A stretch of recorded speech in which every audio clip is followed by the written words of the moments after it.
The MacBook Neo has been out for a couple days now. I didn't want to rush this review. I bought this, it's mine. These laptops here can be had for an incredibly good price. You can get them for approximately 500 bucks on the base model if you get the education discount, which makes them incredibly compelling. Doesn't mean they're good, doesn't mean they're bad. So what we're going to do in this video, I've been waiting to do this because I've actually been taking my time, using it for a few days, making sure I can test everything. In this video, I'm going to just decide, help you guys decide, is it worth it, right? I'm not an average, especially like a Mac level creator. I'm not one of those people. I'm not going to talk about how it's revolutionized my life and how I integrate it into my workflow and do all these B-roll, B-cuts, quick cuts, all that kind of stuff. No, that's not my channel. If you watch my channel, I do deep dives, very, very, very deep dives and user level deep dives, especially focused on value. So these things are had for very cheap. They are surprisingly premium for what they are. Spoiler for the whole video. Surprisingly premium for what they are. They do not have impressive specs, to be honest. They have 8 gigabytes of RAM. You end up with a mobile chip, an A18, which actually is a very good chip, to be honest. To be honest, it's still a very good chip. 8 gigabytes of RAM is not impressive, but it's okay. 256 gigabytes of storage is in no way good, but it is what it is. Apple was able to get the price down during like the price apocalypse on these products where they're incredibly affordable, but are they worth it? So in this video, I'm going to talk about whether the Neo here, especially the base model, I think there's a lot of value at the base model. Is this worth buying? Or potentially, the closest competitor would actually be a used M1 or an open box M1. This is an M1 MacBook Air, which is a more powerful laptop. This has 16 gigabytes of RAM versus 8. Where did I get 12 from? So this is, so this is half as much memory, 8 versus 16, half as much storage, twice as much storage, more powerful. M1 chip is more powerful than the A18. It doesn't mean the A18 is bad, but this is more powerful. You can get an M1 Air for the same price, basically, as long as you're okay with like open box or new. You can also buy way more expensive Macs, which would then be, yeah, the M4 or the M5 is better. Obviously, it's a way more expensive product. But the other option for you guys is Windows type products. Now, just a little bit of a background if you don't know my channel. I've been doing this for a long time. I've spent many years as a student, multiple degrees. Not that doesn't make me more valuable in terms of reviewing stuff, but it means that I've been in school for a long time. I know what it's like to lug around big laptops, small laptops. I've been in different types of programs. I also teach university. I'm not teaching right now, but generally speaking, I teach university. That's what I do on the side, and I do research. So I understand, to be honest, some of the advantages and limitations of a Mac type product that would encounter someone like you would encounter, right? If you're just like a person just typing on it, just like I need a typing machine, probably doesn't matter. But if you're a student, that's a big part of my audience and audience in general. I'm a student going into first year university or something like that, or a high school student, or or I'm in a business, right? And I have like a business type, my own personal business. Is this a product that's good for me, right? Should I buy into the MacBook Neo? Right? Should I buy into it? Say I'm a first year university student going in. Should I buy the MacBook Neo? Maybe I should buy a used MacBook Air, M1 or whatever. Or maybe I should buy a Windows machine. Like there are people who, yes, these are serious questions for you. Okay, and here is the Neo. It has been, like I said, I don't know, it came out on Wednesday. Right now it's Friday. I wanted to give it a couple days of real world use. I didn't want to, my format is not to jump in day one, like at launch moment and be like, oh, it's the best thing ever, or it's the worst thing ever, and try to get that that clickbait. I'm just trying to make videos here. This is what I'm trying to do. So here's the Neo. I've been using it on and off for 2 days. On and off being, I've been doing stuff on this laptop. I've also been doing stuff on my standard to kind of jump back and forth and get an idea of how it works. We'll put it this way. When they came out with the information on it, for a moment there, I was like, I don't know. And then they I saw the price and the fact, especially the educational discount price. And I was like, all right, well, what is it in US dollars? $500, I think, American, with the education discount. At that point, you're really competing with a different segment of Windows laptops and Mac itself as well. Now, that does place it in the budget section of competition. And that's really where the thing starts to become impressive, because usually when you get down to that budget, like the real budget area of anything, like Windows machines, Mac, Chromebooks, all that kind of stuff, you're really not getting that much quality. Here, it's not the same. So it's clear that they've cut certain areas to keep the cost down. It has a very small amount of memory, system memory. 8 gigabytes is very small.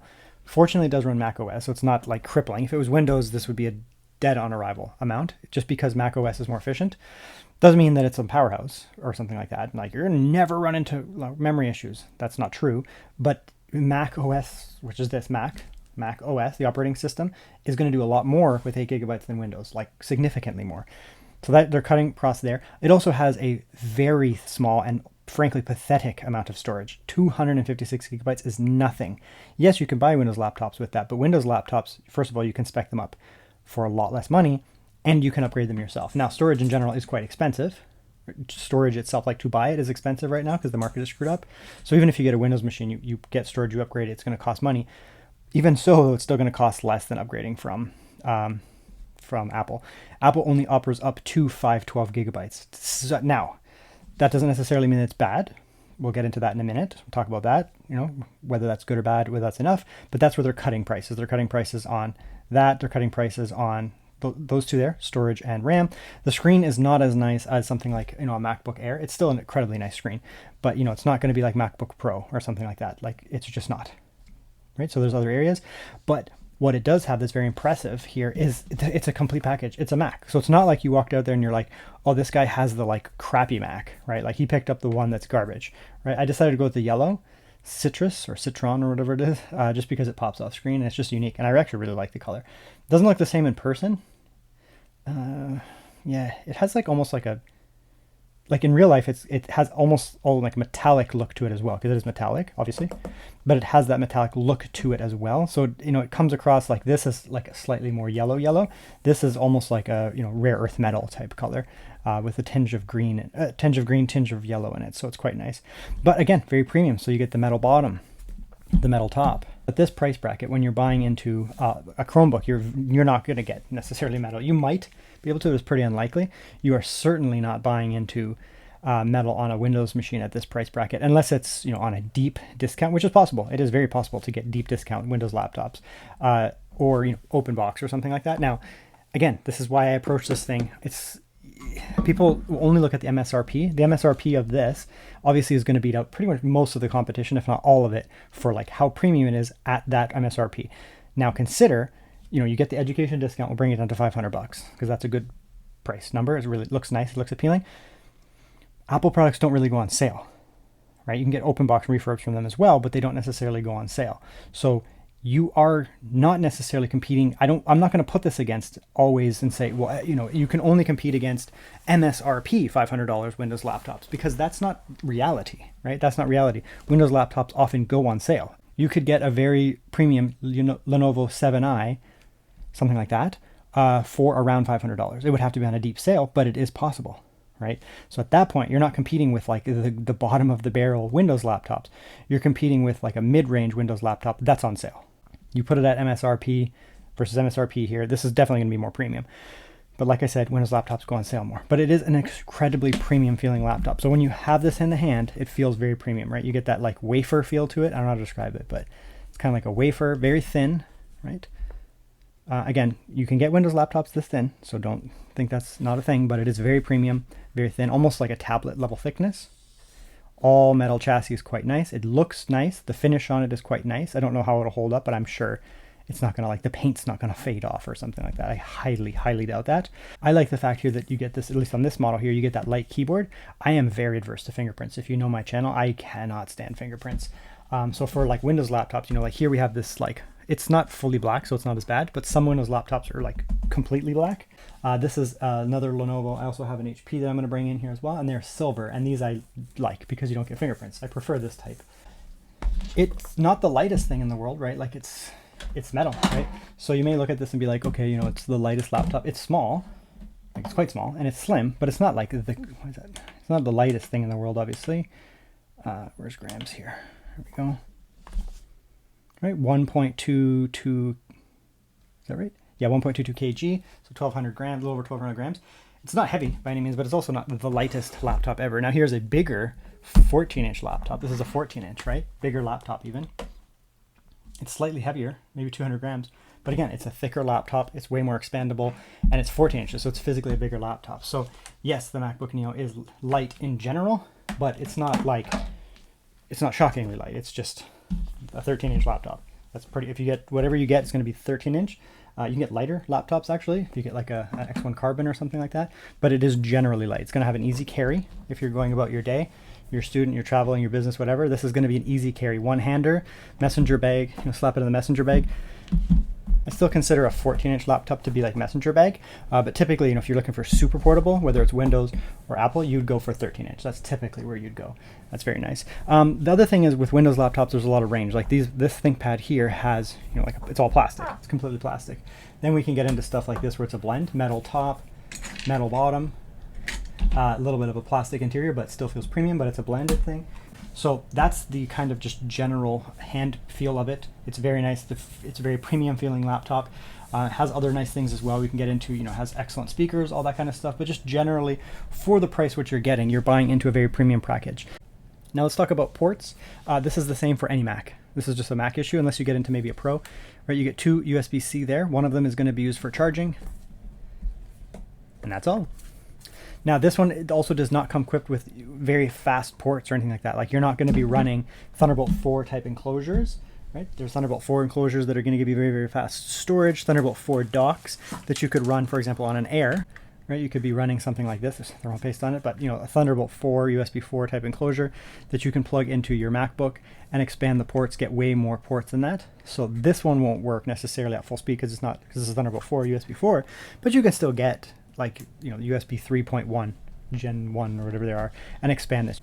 Enclosures like this for external storage. This is a 10 gigabit and it runs just fine on here. I'm actually going to do some gaming off of this later. That'll be totally fine. And there are docks, but you can't support like a full dock. Like you're not going to be hooking up something like this that can support 3 times 4K screens externally with all kinds of other stuff. It doesn't support that speed. So that's another negative. But I don't suspect most people are going to care. The fact that you could just hook up, a generic dongle, like a USB dongle, and hook it up to a screen or plug it over USB-C. Mine does. The screen actually has a USB-C. I could just plug that in and it will just go to my screen. It's fine. So I think a lot of people who are like potentially, how limited is the expansion? Well, you can hook up an external screen. You can hook up docks. You'll be fine. Now, of course, it's not even going to remotely approach something like a Windows laptop. Some Windows laptops, if they are MacBook-like, almost like a MacBook clone, and they do exist. They'll have limited ports as well, but then you can get into stuff like this. Like this is just your average ThinkPad, right? Dual Thunderbolt 4, very, very, very fast ports, HDMI out, USB-A, right? Ethernet, USB-A, and this is just like a generic ThinkPad. It's nothing special. It's just like that's the ThinkPad, like the most generic. This is an IdeaPad, more budget friendly. It does have proprietary port for power, but you can of course charge over USB-C, HDMI, SD card type stuff. So I mean the port selection is massively lower on Mac in general, and especially this is the same as an Air type thing. It'll be the same idea. If you go into it thinking it's massively expandable, it's not. You can do a little bit of expansion with that port, but it's not massively expandable. Just be aware of that. Again, I don't think the target audience is going to care much. You can still expand it. It's just somewhat limited. So you may want to buy into something like a little, something like this, maybe smaller, just like a little basic version of this that just is a little dongle type thing. So you can hook up some USB-A type stuff because there's no way of plugging in like a USB-A peripheral. You go to a meeting or something, you go to a class and you need to, do a presentation. These type won't work, right? You'd have to get a USB-C version, which is fine, but then maybe the computer you're displaying on doesn't support USB-C. So it is nice to get just a very basic type of dongle to expand that. Now what I want to do, we're going to talk about some other stuff. We're going to talk about the keyboards. We're going to talk about the trackpads. We're going to talk about the audio, and we're going to talk about the screen. And I will bring in some comparisons because, I could talk about them in a void, but I want to show you some examples. But I'm actually going to show you the inside. I don't know how many people have done that, but if you know my channel, that's like the first thing I'm going to do. I'm going to take it apart. So here's the difference between a Windows machine and a Mac machine. When you look inside the Mac machine, there's nothing to see. They're not upgradable. They are, frankly, very hard to repair. They have like a 0 repairability score. You can repair them, but it's quite low. And there's not much you can do in here, right? There's nothing, to be honest. Like I don't know what's on these plates. I could take all this stuff off here, but you're not going to be able to upgrade the storage. You're not going to be able to upgrade the memory. You're not going to be able to upgrade anything, right? You could swap things out if something goes bad. You could get Apple Care. Apple will fix it, repair it, right? If the battery goes bad, that you could take out the battery and you could buy a new one and put it in. So it's not like it's like if something goes wrong, it's toast. But there's like proprietary parts in here like crazy. There's not much you can do. There's not really anything. On a Windows machine, now this is, it is a ThinkPad, which are traditionally often known to be like very repairable, but in terms of upgradability, this is by not even close to one of the most upgradable laptops that you can buy for Windows. Different type of cooling, right? Different, just totally different. We'll get into that. But you do have a lot of upgradability because we're talking about that here. So you have like upgradable memory here. This one has 96 gigabytes of memory, which is worth a fortune. But you buy this thing with 8 or 16 right now because prices are bad, and then you can upgrade it down the road. You just slap in some other memory. Some of them are not. Some of them are soldered memory. This one over here has soldered memory. There's no way of upgrading it. But a lot of Windows laptops do. You have the option of buying one that is upgradable. You have the option of buying one that's not upgradable. It's your choice. Pretty much every single Windows laptop I've ever used in recent years has upgradable storage though. So this has an NVMe slot. You pop that out, right? You get this thing with whatever you want. I think this thing only has 512. And you pop in something like this. Like this might be how big? This is 4 terabyte. Okay, that's huge. Slap that in there, and now all of a sudden you have upgradable storage. A lot of Windows laptops actually come with a second slot, right? We can slot in a second one, especially 14-inch or above, they have a second one. This has 2 expandable storage, so it's easy to just leave it as it is. You don't have to change out the original one, and you just slap in this here. Upgrade your storage. Some Windows laptops have upgradable Wi-Fi. This one is soldered, but some of them have upgradable Wi-Fi, if you care about that. Something to be considerate of. If the speakers go bad or something like that, you can often buy parts on eBay for like $1 and you can just swap them out. Batteries are like primary batteries from someone like Lenovo or if HP or Dell, whatever. You just buy the battery from them. Usually they're expensive, but you can also get aftermarket batteries. You can do that with Apple, but just another thing. This is a ThinkPad, so you can get like cellular in here, but this is not common. This is not a common feature, so I'm not really going to talk about it for most people. If you need it, you're going to be buying a ThinkPad or a Dell or an HP or something with cellular anyways, but it's not related to this at all. So they're totally different. Now this also has passive cooling. You can see here there is no fan.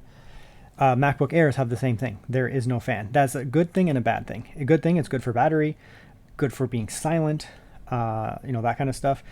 If you're running like very demanding tasks on something like an Air, more of a Pro or something like that, but an Air, they can get hot. Theoretically, they can get hot. They are very efficient chips. The M chip in the other Apple products. This has literally a mobile chip like my phone here. This is an iPhone. So it runs that. So it doesn't run hot anyways, right? This is a low wattage offering. Like it has absolutely no need to be actively cooled, this system here. Maybe if you were using it in a desert or something like that, and it was August and it was a hot desert and it was like 45, 50 degrees Celsius or something like that, yeah, it would get super hot. It might be a problem, but there's almost no scenario where this is going to matter, that it has active cooling versus passive cooling. So that's cool. Theoretically, you can get passively cooled Windows laptops, but you're not really going to find that. They're pretty much always going to be actively cooled. That being said, doesn't mean the fan always runs. Like this ThinkPad, as an example, unless I'm using the CPU heavily, even if I'm just doing basic Windows browsing, the fan may not go at all. Some laptops will have 0 fan mode. Even my gaming laptop behind me, I have a Legion, it has like a 0 fan mode. So if you're not using the power that would be required to have the fan go, the fan doesn't go. So there's no noise, there's no extra thermals. But generally speaking, not always, but generally speaking, Windows laptops, the chips will run at higher temperatures, so you typically need active cooling.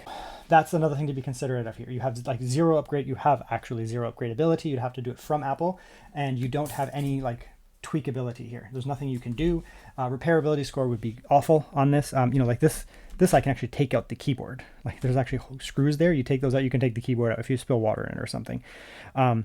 Again, this is a bit abnormal. Like it's above average in terms of repairability. It's like a 10 out of 10, but something like this is still very repairable, very upgradable, which is not. This is much more common, like an IdeaPad type thing. And okay, now next up we have the other thing that I'm going to compare here. This is the M1 Mac Air. Now this is probably the closest thing, if you want to be in the Apple ecosystem, to what you could buy at this price. Now you're going to be buying a used open box or refurbished M1. This is my partner's M1. She's had this since launch, so it's obviously very well loved. She uses it all the time. Now there's a few things I want to point out here.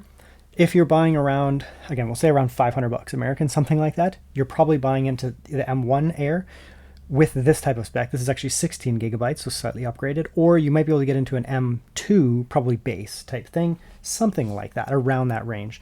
And again, it won't be new. It might be like mint condition and everything, but it's going to be used open box or something like that. So you do have to expect some differences. Like here, you know, you get the black keyboard, which I hate, as you know, and it's well loved. Like you get some wear and tear on it, right? A little bit of the reflecty stuff. You know, this is a 4 or 5 year old laptop being used every single day, all the time. So honestly, it's holding up really well, to be honest. She doesn't beat it up or anything.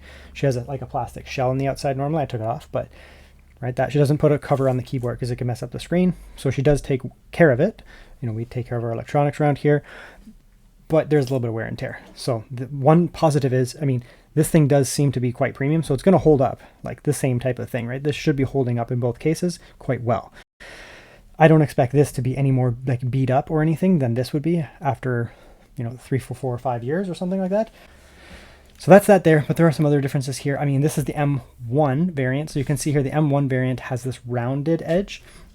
This has the kind of, I don't know, it's like a wafer, like a wafer kind of thing, right? Where it's almost like the iPhone. I can't show you my iPhone because I'm using it, but the iPhone like 4 had that, and then they kind of went back to the rounded for a while, and then they went back to the like sharp kind of edge like that, which I prefer this.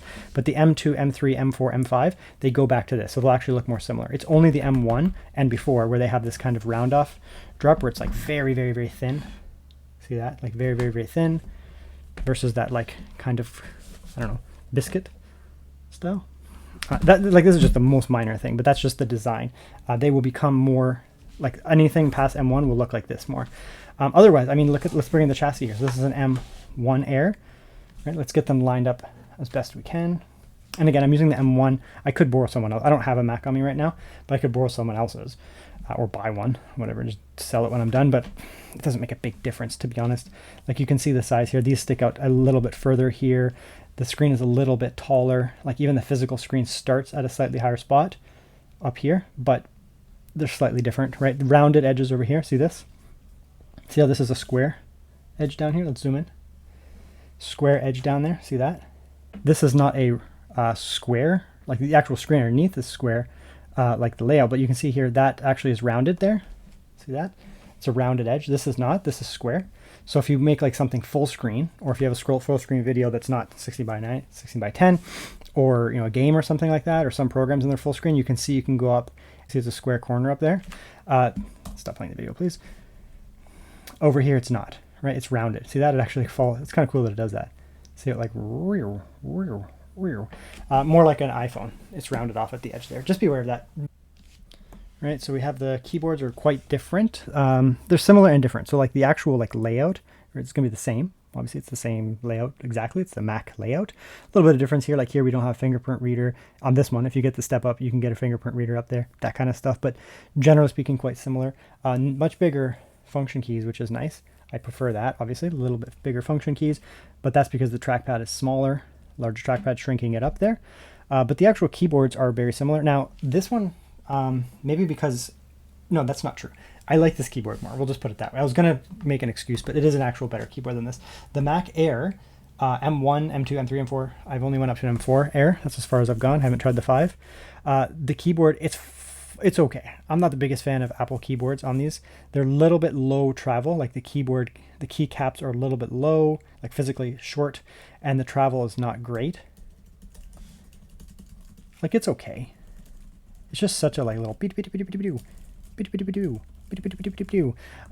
over here, it's just a larger travel. It's still very low profile. Don't get me wrong. It's still very low profile, so it wouldn't be my preference. But I've typed on these before, and I immediately was like, it's a Mac keyboard. It's okay. Like I can use it, but I'm not a fan of the Mac keyboards. I know people get good at Mac keyboards and they just rip out essays. Anyone can get used to a keyboard. Like I can get used to anything. Like this, I got used to it in a little while. But even so, I mean, I've typed on Macs for years, on and off, and I still could power through an essay 50 times faster. Or to be honest, let's not exaggerate. Probably twice as fast on a ThinkPad or an IdeaPad, probably approaching twice as fast, like words per minute, with lower error ratios and stuff than something like these. But this keyboard is better than this. I'm sorry, it just is. The physical keycaps are taller or set up higher, and they just feel more robust. They're both equally snappy.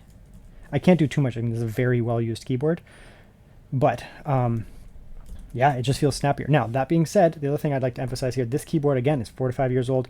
There's like literally countless amount of stuff been typed on this keyboard over here, and it still feels like it, other than like it's got a little bit of wear physically on the key, like the actual keys have a little bit of wear from just being touched for a bazillion years. The keyboard still feels fresh and snappy, which is nice. I mean, if you buy this here and you use it for years, I would assume they haven't like downgraded the switch or anything, and it should remain very snappy. Also, to be on that note here, we do have this lighter keycap here, so you probably would show less wear over time, and like that, you know, you get that shiny effect there. You'd probably get less of that. Trackpad, you can see here we have a very large trackpad, very, very, very large trackpad for what it is. Now there is a big difference here. These are haptic trackpads. I don't know if you're able to see that, but yeah, let's zoom in even more. Let's zoom way in, actually. Let's go like this here, something like that, so you can see. Maybe like that there. Now, this is a haptic. There's actually no plunging motion. There's no, that's not moving. Like it might be moving the tiniest amount, right? But you get haptic trackpads, especially on you get the higher end ones. I mean, Macs are known for their haptic trackpads. Haptic trackpads have a physical motor under there. It goes, so you get this like haptic feedback when you click on them, meaning it's universal feel. However, wherever you click on the keyboard, on the trackpad, feels exactly the same. You get that haptic little beep, beep, beep motion. It's smooth, you know, glass covered or acrylic covered, whatever it is on the top, which feels very nice. Same thing here, right? You get that nice smooth acrylic top there, but this is a plunging. See that? See that? See how far that goes down? That's a plunging trackpad. That's your traditional trackpad. So when you press the button, it goes doo doo, and it presses a button up like that. And yeah, you're literally like tick tick tick tick. And so it's not as going to be as even as a click across. It still is quite nice, but it feels sharper in the middle. And as you get down to the corner, it starts to become a little bit softer. It's still very good. It's still an excellent trackpad, but it's a plunging style trackpad covered with glass. Still nice. So it's a reasonable size. This is what I actually consider to be like a normal size trackpad, like a good size, covered with the, you know, the protector glass or acrylic, usually glass, I think, and it's plunging style. So, you know, it's fantastic for that. But then here, you know, it's a larger trackpad. In some cases, getting fairly large. It's okay on the Air. Some of these Pros are like, the trackpad is ridiculous. But then, you know, you get haptic. I prefer haptic. I think most people would actually prefer haptic. Sure, you don't get as much of a like click back on, you know, like here it's like ka-tunk, ka-tunk, ka-tunk, ka-tunk. Here it's just a little mew, mew, mew, mew, mew, mew. But haptic trackpads just feel nice. They feel uniform across it. What it's essentially doing is like it's sensing the pressure you're putting on it and then giving a little type feeling. You're not actually plunging anything. They're actually selecting a button. So over time, wear and tear, I mean, I don't know, but unless this motor, like the actual haptic motor burned out, there's no button to like wear out here. It's just a sensor here. I guess theoretically you could burn that out. So just be aware of that. You get, I think it's a keyboard upgrade, significant keyboard upgrade. The trackpad is not as nice because it's not, you know, haptic, but it's good enough that I literally don't care. I think it's quite nice. Now let's bring in some of the Windows machines because, you know, you may not be just saying like, I'm just buying into Mac, especially for new users. Let's see what we got. Now, one of the problems with doing this review as the, you know, the laptop guy, just so you know I'm the laptop guy, it can be really tough when we're talking about, you know, comparing the Neo to Windows laptops because there are so many Windows laptops. Windows laptops can range from literal hot garbage all the way up to like crazy, you know, like a Yoga 9i Pro, which competes with a, you know, a MacBook Pro or something like that, but it's also more powerful and more upgradable. Like there's just such a range of Windows laptops that it does legitimately become quite difficult. Let's move that over here. It can become quite difficult to do this portion here. But I've tested a bazillion laptops in my life. So I'm going to give you like I can give you something like hard data, but I'm going to give you some statements as I'm going along here of like, you know, in my years of testing laptops, like hundreds of laptops, what do I think? I find the Neo keyboard to be better than standard other Mac keyboards. Isn't that crazy? I just like it. I like it more in the Air. I like it more in the Air. More travel, more height. Windows laptops, keyboards can be, I find nowadays in 2025, 2026, generally speaking, most of the keyboards are like at least okay. It's very rare for me to run a keyboard where I'm like, this is a bad keyboard. It's been, in the past I would run into them, but I still run into them sometimes where it's a little gummy or something's kind of crappy. But I am a keyboard snob. Not like a like a mechanical keyboard snob, not that level, although I do use them. I just type a lot, and I've spent decades typing a lot, so I'm very picky about my keyboards. These are generally what I settle on. We have we have one brand who comes out ahead in the Windows space for keyboards, and that is Lenovo. Lenovo has the best keyboards on Windows. There are competitors. Asus also comes, generally speaking, with good keyboards at baseline. But I've been finding, like I said, a lot of them are good now. MSI, Dell, Dell and HP also have very good keyboards now. But if you're like, what laptop brand has good keyboards? It's generally speaking going to be Lenovo, because Lenovo inherited the ThinkPad, which is the legendary keyboard. While they have changed them over the years, they have maintained the incredible keyboard. So Legions have excellent keyboards, very snappy. Even on this super cheap budget one, here's a very budget. This is the most budget Legion. Cost me about $1,000 American, something like that if you convert it out. But that transfers over to almost every single other ThinkPad and every single IdeaPad and Yoga and that. So here's a ThinkPad, traditional ThinkPad, legendary keyboards, like truly legendary keyboards. The traditional ThinkPads were a little different. Their keyboards behaved a little bit different, but some people don't like the new ones. Some people prefer the old ones. Some people prefer the new ones. I think they're both good. They're really nice scissor switch, snappy keyboards. They feel fantastic. So, I mean, typing on these,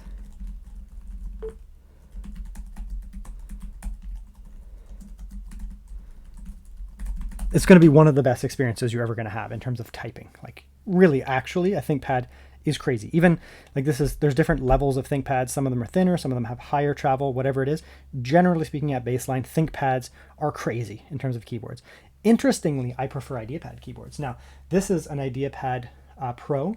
The IdeaPad Pro has slightly less travel, but they're just so snappy. They're kind of slightly actually more like the Mac, but they're just ever so snappy. They feel really nice. Between the two of them, I would actually probably take the ThinkPad, this specific ThinkPad, because it's a higher travel one. Now, I don't have my Yoga right now. I actually got rid of it, but I was using a Yoga 9i Pro, which has, in my opinion, like the best keyboards. And you can actually get ThinkBook, Lenovo ThinkBooks, like the ThinkBook 14 I used for a year. It's a very similar keyboard to this, but it's even better. That's the best keyboard, in my opinion, on the market, unless you get into like a mechanical switch or something like that. They're so good. They're just the best you can buy. And they're obviously better than the Neo.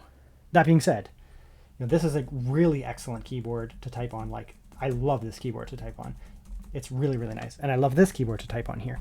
This is an HP that I bought. This is a totally different style. This is the new OmniBook, which is more of like an XPS kind of style. And you can see here, and you can see here, like they don't have as much separation, but these, crazy travel, just a different style. Took me like a half an hour to get used to this. And then, because you can do like that kind of stuff. But once you get the hang of it, because they're such big keys, you can get real snappy on these. So there's lots of different Windows type keyboards. Like this is a totally different vibe. This is an excellent keyboard, by the way. I don't think it's going to be a deciding factor for a lot of people. Yes, you can on Windows machines get into numpads. Macs don't offer numpads. None of them do. At least the modern Macs don't offer numpads, so you can't get into a numpad. You're generally speaking looking at that regardless. I don't think a lot of people would care. Maybe like people who use Macs might do a lot of number crunching, but you can buy like a USB or a Bluetooth level just numpad. Like you can just buy them if you need to really crunch out numbers a lot faster. Be aware you could do that. I don't think it's going to be a deciding factor at all that people would buy into any Mac keyboard, even the Neo, the cheapest Neo here. I don't think anyone's going to buy into this and be like, this is a bad keyboard, and therefore it's going to be decision maker over a Windows machine. I don't think it matters. Trackpads are way different though.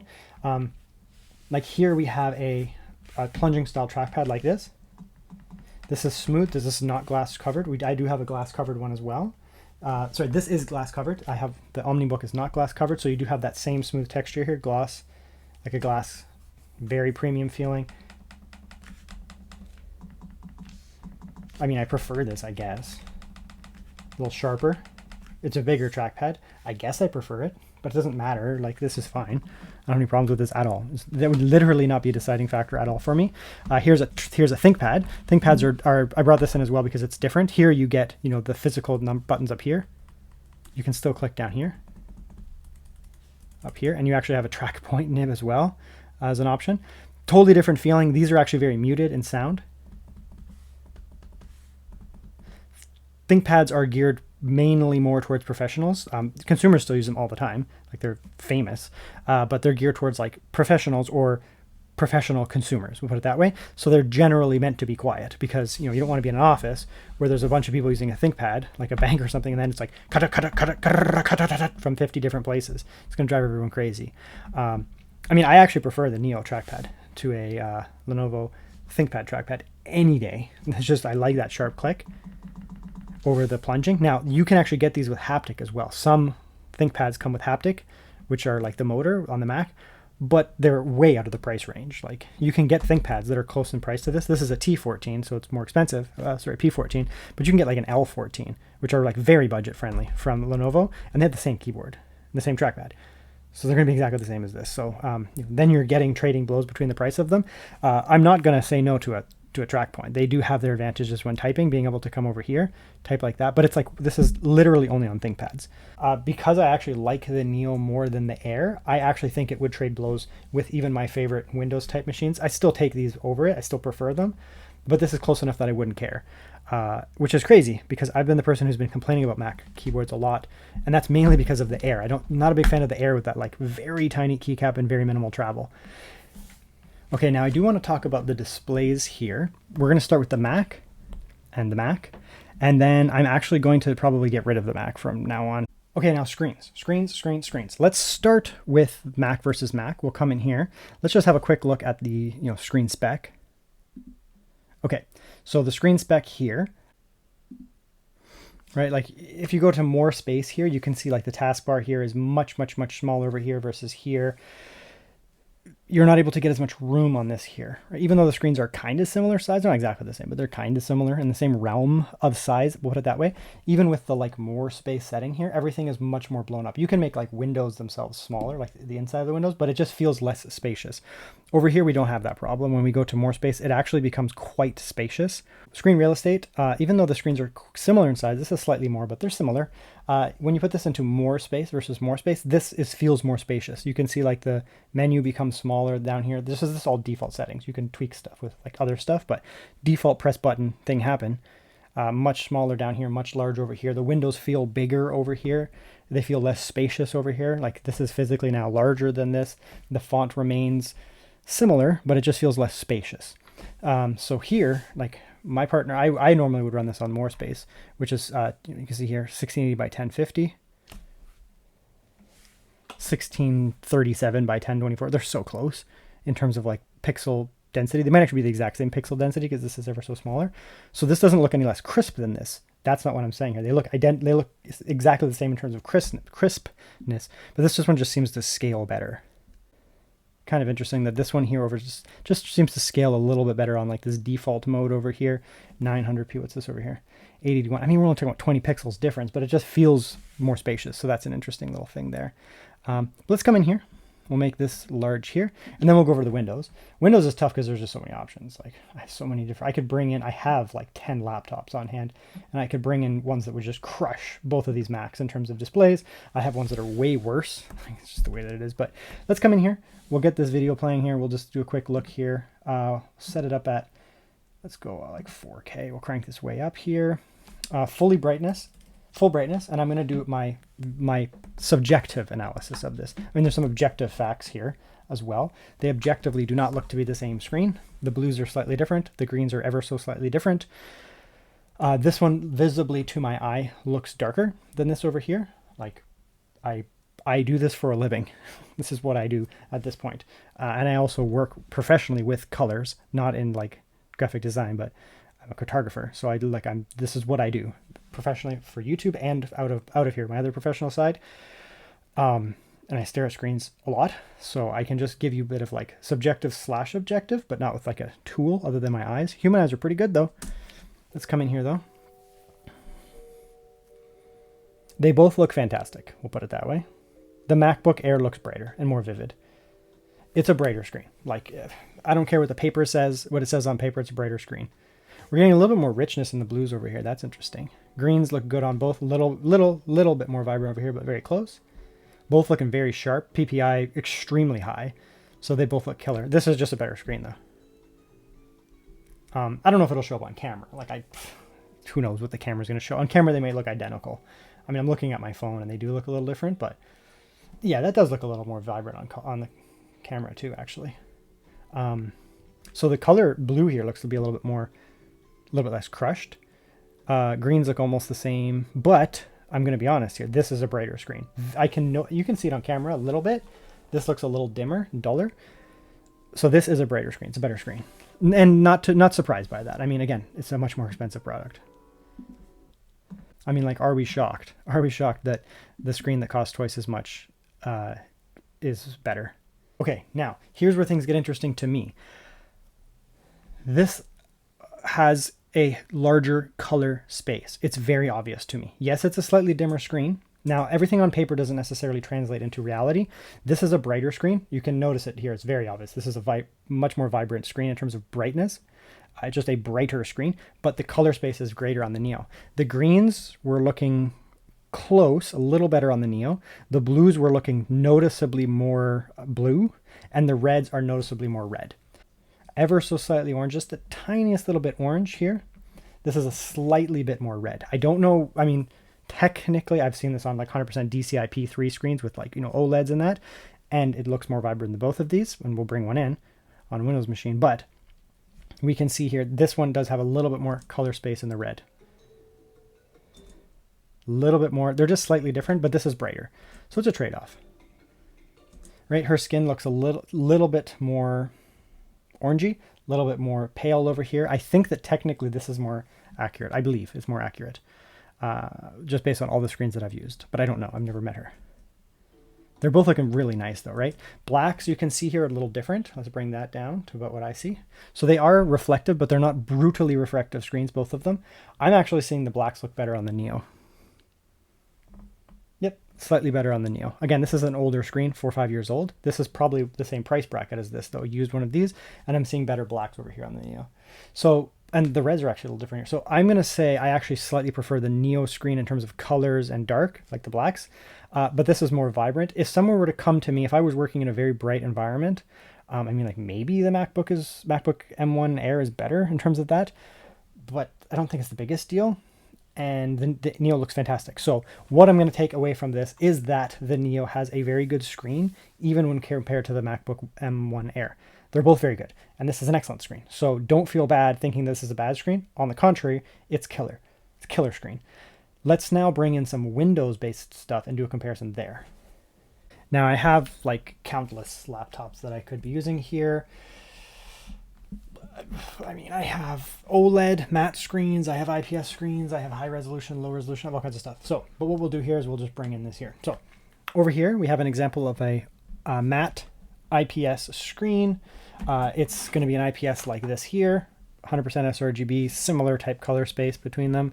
The biggest difference here is that, bright that bright again, is that this one over here is glossy, this is matte. So if we bring this up here and we go to, like, I don't know, let's just go to a scene here where there's a little bit of something like that. And then over here we'll go to something like that, right? Very reflective, not as bad as some things. Like there's a little bit of, you know, brightness and reflection handling there, right? It's not as bad as some like mirror-like things, but there's definitely some reflectivity there. Blacks are good because it's matte, obviously, because it's glossy. Here, right, you can see it does still have the reflection, but it's reduced, right? Especially like on me, you can see that there's like something there, but it's much, much, much reduced. Now, this is just an IPS screen. I have this laptop OLED. It's an OLED, all like, so the blacks are going to be absolute blacks. It's also matte, so you're not going to get the reflection. So it'll be like this, but even better. But it's such a more expensive laptop. Like, it is literally such a more expensive laptop, basically double the price of this. I don't think it really makes much sense to get into it because, I mean, we're trying to do like for like, at least somewhat like for like comparisons. If I bring in a $5,000 laptop, it doesn't make sense to do that, right? So color space is similar between the two of them. Blacks are similar. This actually has slightly better blacks, maybe, but it's not glossy. So, I mean, this is just, I mean, probably a better screen, technically. This is not the absolute base that you can get on these ThinkPads. It's like one tier up. So it has like good colors and all that. It's probably a better screen. Same refresh and all that. So it's not the biggest deal. Now over here, we have a much better screen. We have even more vibrancy, 100% DCI-P3 color space over here. The blacks here, this is an OLED screen. So look how reflective it is though. So you get absolute blacks over here. So it's going to, like, these pixels are physically off. These are not. And if you get into a darker situation where you start to really turn off the lights, right? You really start to turn off the light. See how that almost turns into like a dark gray, and this is still black because these pixels are physically off. These pixels are not on. So if I were to turn off every single light, just keep turning the lights off, turning the lights off, turning the lights off, in a very dark situation, an OLED screen like this is going to look very nice because the blacks are going to be, there's going to be no glow, no light coming off them. It's going to look incredible. But over here, I mean, you're not running into that same benefit. It's not an OLED, so you don't get those absolute blacks. But, and then when you're in a brighter environment, so you get some reflection there, if you start to turn up more lights, the reflectivity is still reflective, but it's more reflective over here. Like if you can see me, that's like a straight up mirror, right? Like a very reflective. Over here, it's not as reflective. It's still reflective, but it's not as reflective. Over here, you know, we have anti-reflective coating. So you can see me, but not nearly as much. So there's advantages and disadvantages. If you get into an OLED screen, you're not always paying more. This is an IdeaPad Pro. You can get like Yoga 7 eyes and Yoga Slims, and they can come with an OLED and only cost $500 open box or on sale, $600-700 new. So they are actually competitors. Like it's not like it's a huge price difference. The ThinkPad with the OLED and the matte screen is not a direct competitor in the case that it is literally twice as much money. At least it'll be, unless you get a crazy sale, you're probably buying in on the OLED around $1,000, probably around $1,000, maybe $800. Over here on an IdeaPad Pro, Yoga Pros, some of the Asus, like the Asus, these VivoBooks and the ZenBooks and that, you can get those for $500-600. It is possible, and get into the OLED screens. So I will actually compare this, but they are almost always going to be a glossy OLED, so you have to deal with the reflections. There is some sort of reflections here, but they're worse over here. So just be aware of that. Right, so the greens are more vibrant over here for sure.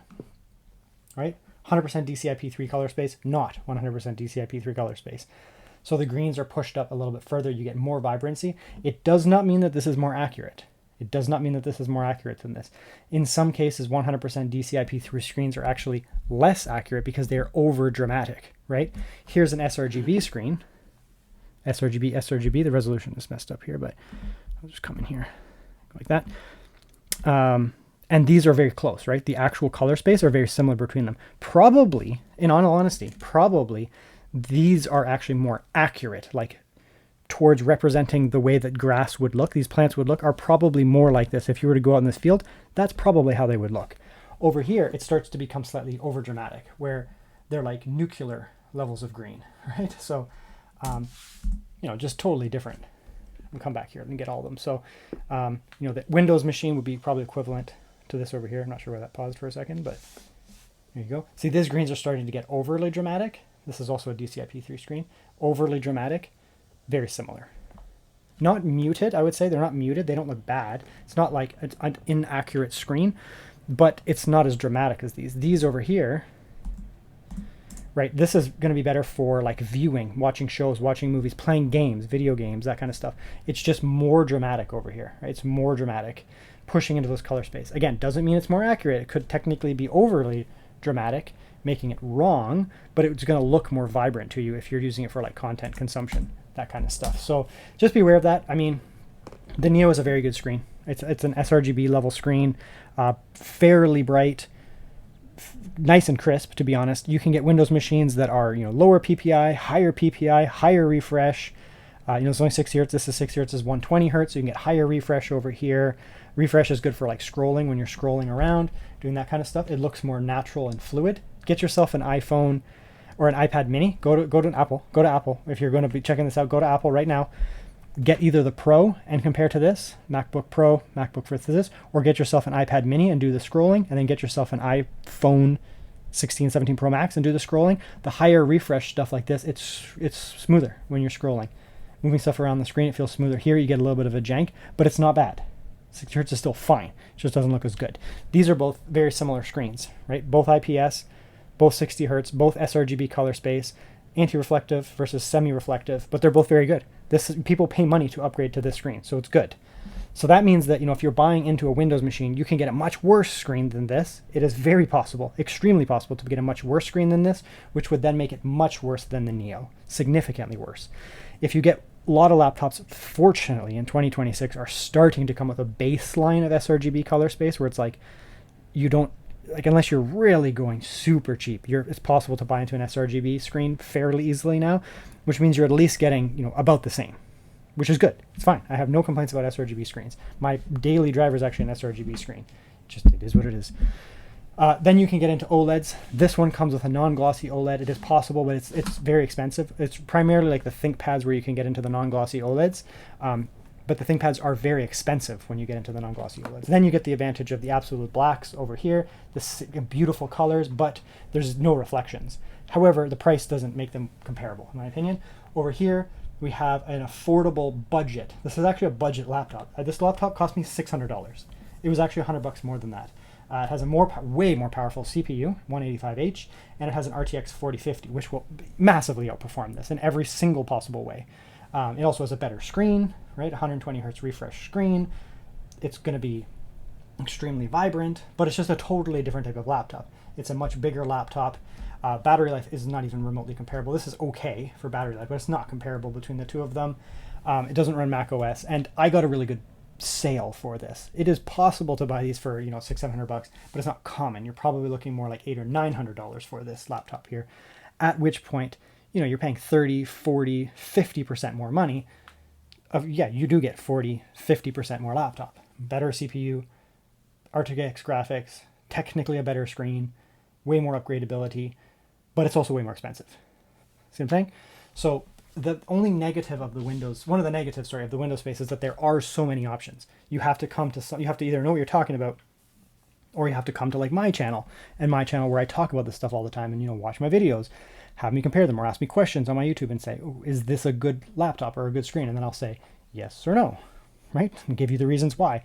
This is a good screen. So buying into the product here, you're buying into a good screen. So that's what it is. Okay, now Macs are famous for their audio. When I talk about audio on my laptop reviews, I am typically comparing them to Mac, to be quite honest. I'm usually saying like that's my basis of like the absolute Mac level. If it's MacBook Air, it's, you know, like that's the lowest of the Macs, but it's still good. And then the Pros are like crazy above that. And typically in my brain, I'm assessing, you know, the laptops, the Windows laptops to themselves, but I'm often comparing them, especially when they're like thin and light, to the Mac and be like, how close are they to the Mac? Because the Mac is that much of a gold standard, legitimately. So we'll come in here and first we'll do, you know, Mac versus Mac, M1 versus the Neo. Then we'll bring in the Windows machines. I have a few different options for Windows. Unfortunately, I don't have my like Giga Chad Windows laptop. I had a Yoga 9i Pro, which was the like Mac competitor, like the Giga Chad Mac competitor. I don't have that, but it's very expensive. Okay, so we'll start with the Neo. So good.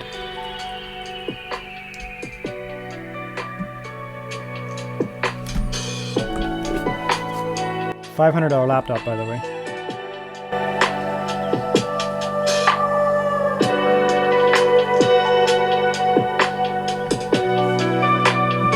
So good. Spoiler, for the price, it's crazy, man. It's crazy.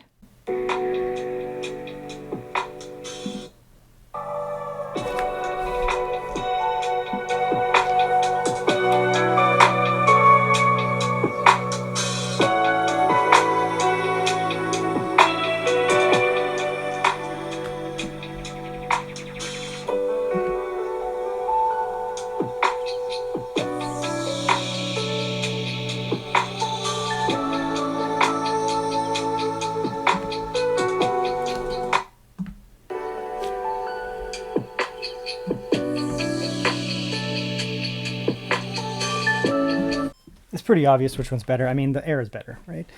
You have up firing here. On here, the Neo, you just have the little down firing or side firing, I guess I'd call them over here. The Air is better. It's better. And the Pro is way better than the Air. The Pro, like MacBook Pro, is generally speaking the best you're going to find in the market. There are some Windows laptops that can trade blow with a Pro, honestly, like a Yoga 9i Pro from Lenovo. Some of the Asus stuff, they're that good. They're actually that good. That they're trading blows with the Pro, and they're better than the Airs, but they're not common. We'll put it that way. Windows laptops are not commonly better. So this is like kind of was the former like basis of like, this is the like the lowest Mac you're going to get is the Air in terms of quality, which is incredible that that's their lowest. This is worse, noticeably worse than the Air. There's no ifs, ands, or buts about it. It is noticeably worse. That being said, it's crazy good, especially for the price. The first thing I did when I turned this on, because I wasn't sure how it would sound, was I actually went to the first thing I did is I went to the audio and I was like, okay, how does it sound? It sounds amazing. And for $500, it's so good. Okay, it's so good. This laptop at MSRP when it came out was basically more than double. It was more than double the price.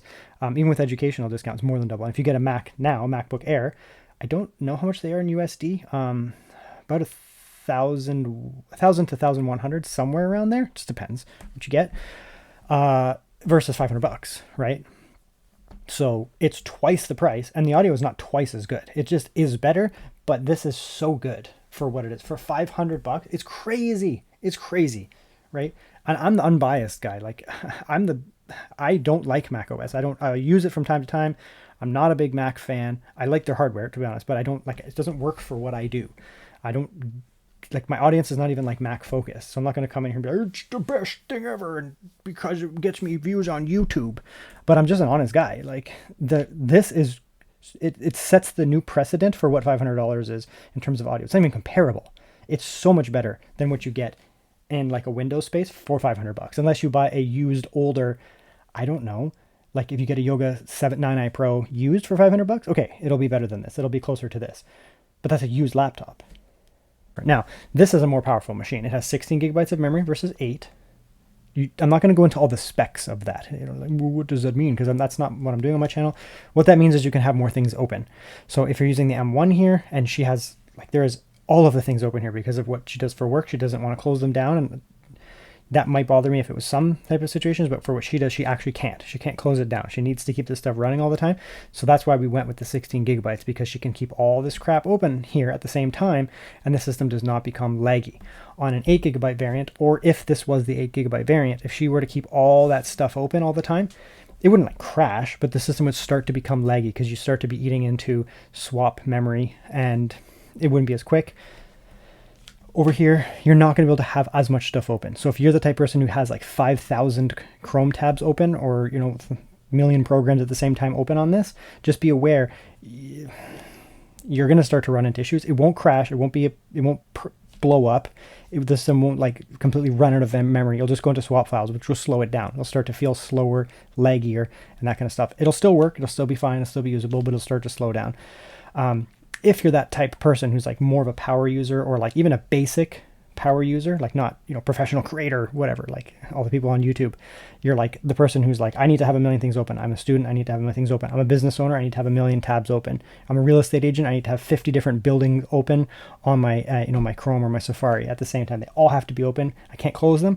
Yeah, this might actually not be the one for you. You may want to look at getting yourself either something like this with, 16 gigabyte variant, an M1 Pro with 24 gigabytes or something like that, just because of having that extra memory. Now, for the average person, probably doesn't do that. I mean, the average is such a wide range of people, to be honest. People say average, and it's just such a wide range. I've taught in university for long enough and been a student for long enough that I know that the average is like, yeah, there is an average, a measure of central, but those like standard deviations are very large, like how people behave when it comes to technology. So, yeah, some people just leave tabs open. So they do. Just be aware your system might get a little laggy, but I don't think it's going to be like a major problem. Just be aware of that. Okay, so that's like the performance stuff. I mean, the M1 is more powerful than the A. It just is what it is. But this is still great. It still performs very well. This is more powerful. If you get an M2, it's more powerful. M3 more powerful. M4 more powerful. M5 is more powerful. Obviously, that's how this works. Bigger number, better. But this is still very good. I've been using this for a couple of days. It's still incredibly snappy. And even for demanding tasks, it's fast enough. Like I've seen people, I think it was like Marcus, what's his name? Marcus Brownlee, whatever, Marquez, whatever his name is. He was like, you can't use this for like video editing. You fucking can. Are you insane? What the hell are you talking about? Of course you can. You can video edit on like a 11th gen Intel laptop, and you could do 4K video editing. Like, no, bro, you can do that. Trust me on this. This is faster. My desktop is faster. This MacBook is faster, or this Windows machine is faster than NVIDIA GPU. Of course it's faster. Doesn't mean you can't do it. It's just not as fast. Okay, so there we go. Let's start editing. So you can see me reflected there, of course. Go like that. So this is the video editor that I use. This is just a video I did today. What do we got here? It's a big boy. By the way, I just threw that in there right now. 1X player, 1X player, X1 Pro is my primary. This is a really old video, actually. Why did I do that? As well, they have the 1X. I'm not having any problems here. That's a 20. Okay, chill, bro. That's a 26-minute video, 4K 60. You can see the audio is fully processed. Everything's fully processed. I'd say it's slower than my 9950 X3D CPU. And then again, I think like every Mac is slower than that. Right, we can come down here.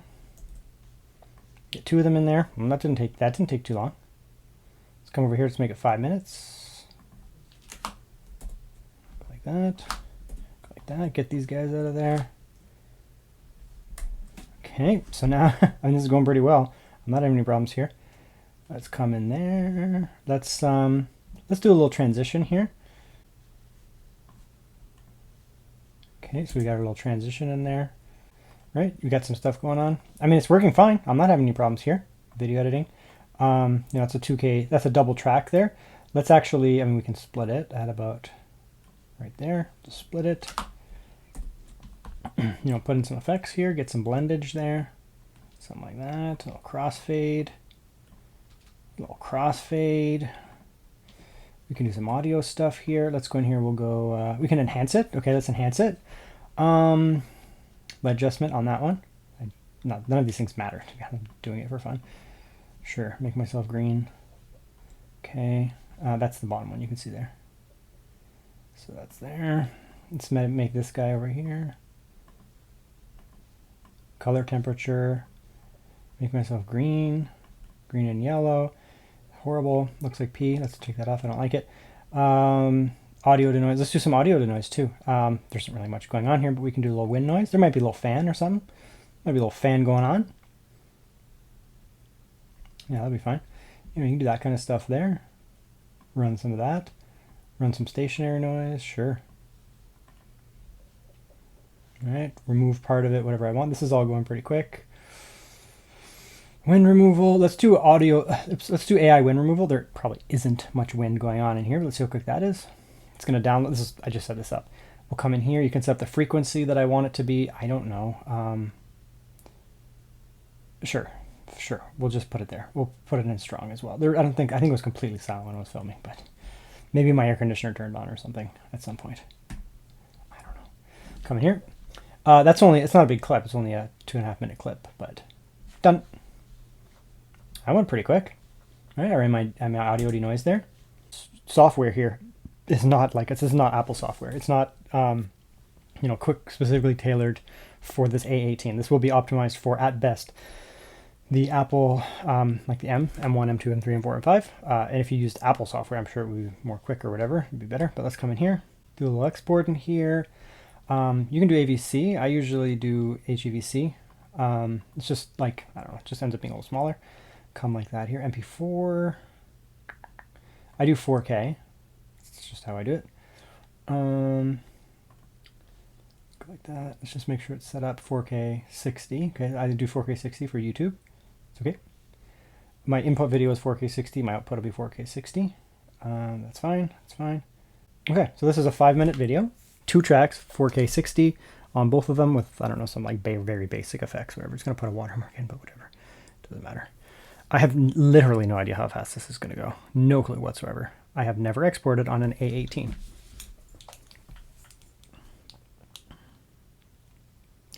Let's see.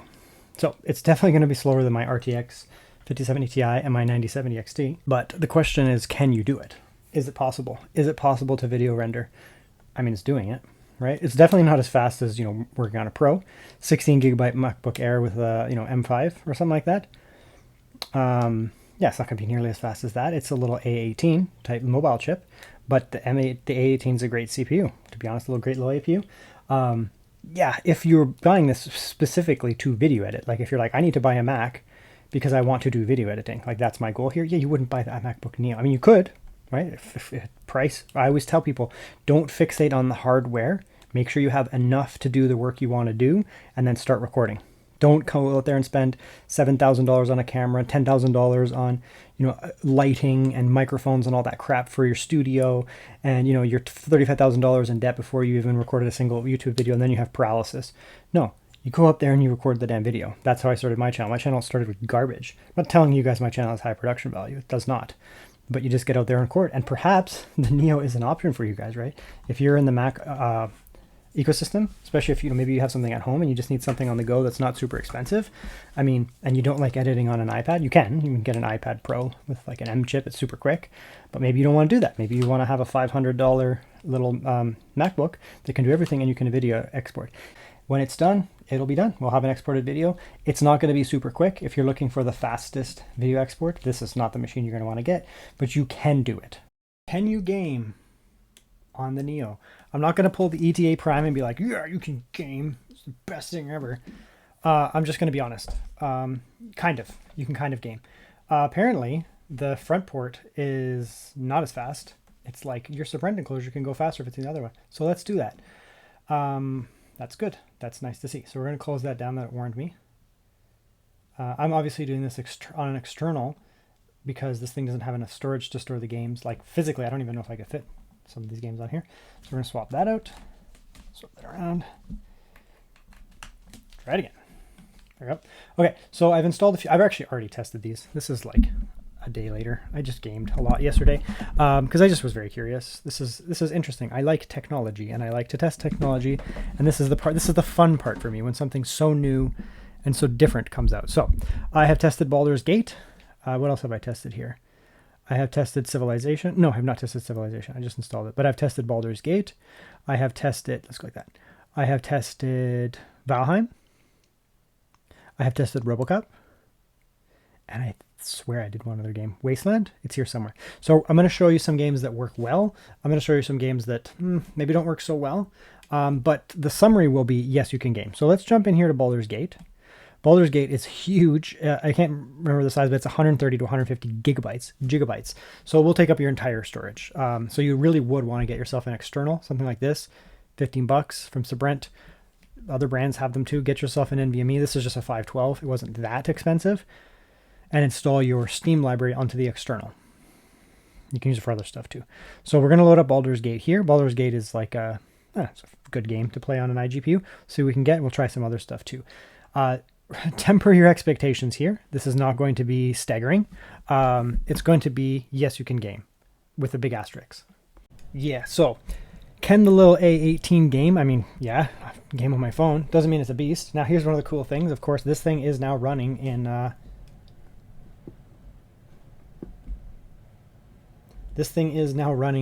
like, it's silent.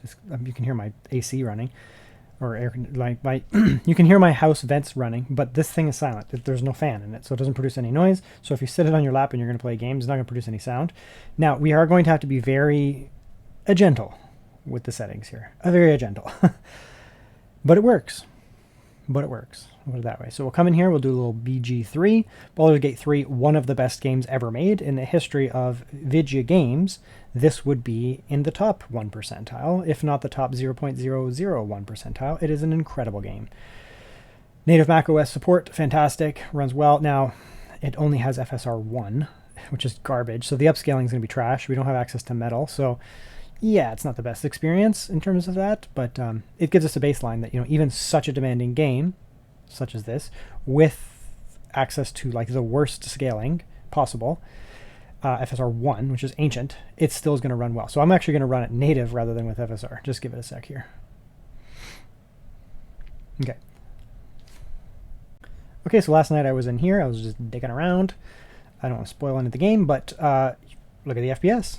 40, it's so small. I can't make it any bigger. 45 FPS, and it's decent. Like, I mean, these are not good, high settings, right? So we're at full screen. I'm only at 800p, which is fine.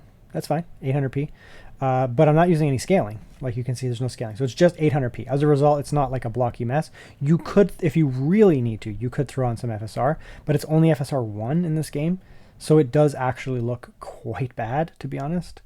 But it gives you super high frame rate. So you don't actually care. Like, this is the game. It doesn't matter. Like, you can't, it's not going to make the game unplayable by having, like some blocky stuff here. It's Baldur's Gate. It's a turn-based strategy game. Turn-based strategy RPG, I guess. And, now with the FSR, we're getting, 52 FPS. It's very playable. It drops down a little bit, but that's just Baldur's Gate. It's just the way that it is. But I find that, it gives you playable without scaling. And because, again, it's FSR, so it looks like crap. FSR1, so it looks like crap. So we're going to turn it off. We're going to come down here. I do have some anti-aliasing on. We are on low, of course. Right, so we're turned way down. But, I mean, it's 35 to 40 FPS. In the worst cases, you might get down to like 30 when you're ripping around. You can go higher. This is an indoor area. See, I'm ripping around here. This is brutal no matter what you're on here. And it's not dropping below 30, right? And this is a very demanding thing that I'm doing here. I'm slamming the seat. There's the first drop. But again, you're panning. That's not how you play the game. You come over here, and you can use some scaling, whatever. It's a turn-based. So you come in here, zoom in, zoom out. Let's zoom in a little bit, see how that runs. It's actually easier to run a little bit when you're zoomed in. Right, zoom out here. Let's, we can get into a fight, I guess. Let's turn some volume here. Now, this will kill the frame rate. When you do something like this, the frame will go like massively down for a moment, but that's normal. And no matter what system you run it on, it's going to do that because it loads in stuff. So the frames will drop. Actually, it did not drop. There it goes. So now it dropped, right? So it went down to 20 for a second there. But I mean, again, it's a turn-based game, right? Like legitimately a turn-based game. I don't think you can hypnotize undead. Oh, well, I stand corrected. Yeah, and I played a little bit of this yesterday. Last night, I was like, I haven't played Baldur's Gate in a while. So as soon as I tested it, and I was like, oh man, it's working. And I was just like, yeah, we be ripping some Baldur's Gate up in here. I mean, like, it's legitimately one of the best games ever made. All right, she just got wrecked. Throw a little heal. Don't need to do this, but get a little heal out there, right? Get a little Lazel.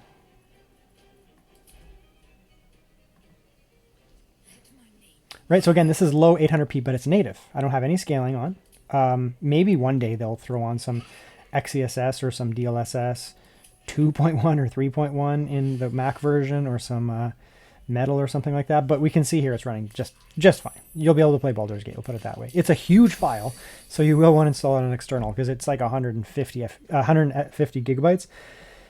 It will legitimately take up most of your operating system. Just so you know, but yeah, this is not an unplayable game. Like, we can come back here. We'll go one more spot. Okay, and now we're in the campsite. It didn't make a really big difference there. About the same. In Baldur's Gate, the city of Baldur, I lost my save, unfortunately, in this game. Like, I don't know what happened. It got corrupted, and I've beaten this game twice. Maybe 3 times, but I lost my later save, unfortunately. I don't know what I did, so I can't go into Baldur's Gate, but it's playable. It's playable. It's playable. Let's try another game. Now, you guys think that Cyberpunk is hard to run? You haven't played Valheim. This game, there's so much physics going on, like real world physics. There's CPU getting obliterated, GPU getting obliterated, and Valheim runs very well. You do not expect super high frame rates in this game, just sorry to tell you, but it runs well enough. And this game, you don't need like the highest settings or anything like that. In the base, you're going to get the lowest FPS. It's around 30, drops down to like a little bit below 30. You get some hitches, drops in there. I think there was one down to like 15 there, even below, but it's playable, right? And that's pretty normal. Like, iGPUs get hit pretty hard in Valheim in the base. Once you get out of the base and you're running around the world, you will get less hitching because there's less just crap rendering in. But it's playable, right? Now, this game, as I said, this game is very hard to run. It does scale well. Like, if you have high-end hardware, it will run more. But this game can really, really crush some iGPU stuff. And yeah, very hard to run. Again, doesn't look like it because it's like the way that the graphics are designed, but it's real-world physics type stuff, right? Lighting and that, it just runs well. Yeah, above 30. We'll put it that way. I don't think I really turned down the settings. Maybe a little bit. Yeah, I actually turned up the vegetation quality and draw distance to medium. Interesting. I did turn the rendering down to 800p, which is good. We can turn that down. I don't think it's going to make a big difference. Maybe. Oh, it made a huge difference, actually. Wow, it looks similar, but those micro hitches are more or less gone now. Okay, so yeah, put it down to minimum. I stand corrected. Put it down to minimum. It will make it looks like it will actually make a big difference in terms of the FPS. We were dropping down a lot more frequently. Here it's pretty solid. There's a couple drops here and there, when you come into the ocean and render stuff in, but that's pretty typical. Yeah, it's actually really not that bad. When you're in the base and you have a lot of stuff going on, a storm or something, yeah, you're going to get low frame rates, but it gets low frame rates on like everything with that.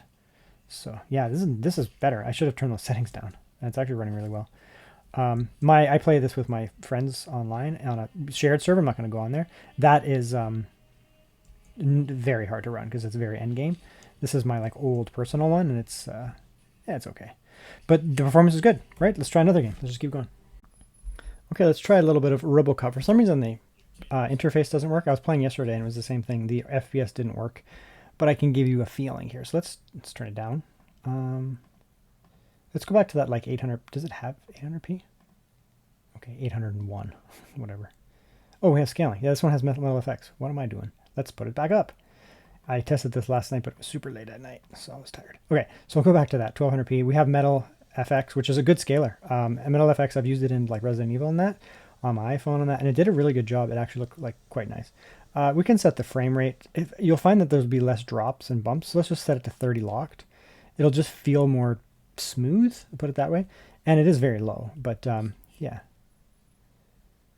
Yeah, okay, it feels better when you actually set the FPS to 30 rather than going. A lot of the time you're going to be shooting in these modern games. You're going to be shooting for 30 FPS, 30, 35, anyways. And there'll be some hitches here and there, right? It's not a beast. It's an A18 phone chip inside of a little MacBook. But look at this. This feels okay. It doesn't feel too bad. Little choppy, but not too bad. Outdoor rendering. Let's go a little further. There's a drop there. Right, it's not bad. It's playable, put it that way. It's not going to be the best, though. So there are going to be games that don't run fantastic. We'll put it that way, right? Like this is a little rough for the little A18. If you had, MacBook M4 or something, it would fly. This would fly. Just so I'm not lying, I'm going to test it on my Mac with the M4 Pro after. But yeah, like that scene back there was a little moment there where it was a little bit choppy coming through that area with the smoke and stuff. And here it's feeling okay. Let's check this here. Now, temper your expectations. These cutscenes will run fine. Temper your expectations, please. Like, I don't know what the people online will be like. You can play everything and it's the best ever. Or, it plays nothing and it's garbage. It's usually in the middle. We'll put it that way. Usually. Ooh, that's a drop there. Yeah, that was a big drop there for a moment. It's a little rough. Yeah, pretty bad. It's pretty bad. It's really struggling with the, the calculations, so put it that way. There's just a lot going on, and I think it's just too much. There's just too much for the chip. I mean, I killed them. I didn't lose, but there's some drops there, right? See that?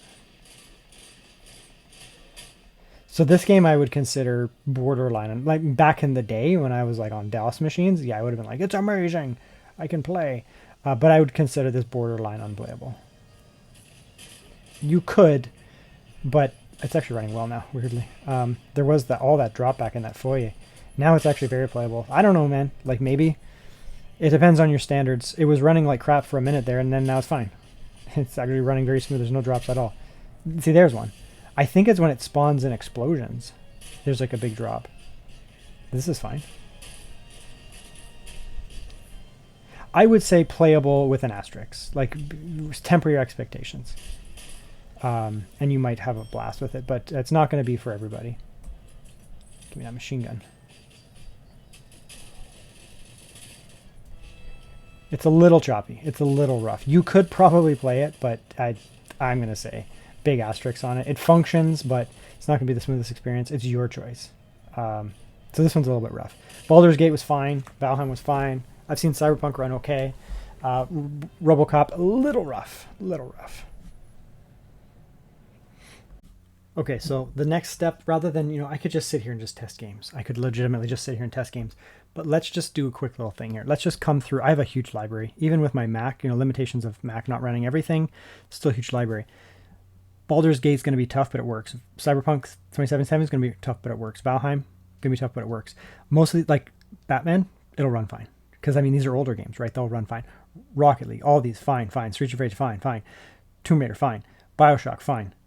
Metro, fine. Robocop's a little rough. All these will run well. Middle Earth, Shadow of Mordor, will run no problem. Right? Fine. Witcher, older Witcher games, fine. All these Disco Elysium, fine. All these games will run fine. Fine, fine, fine, fine, fine, fine, fine.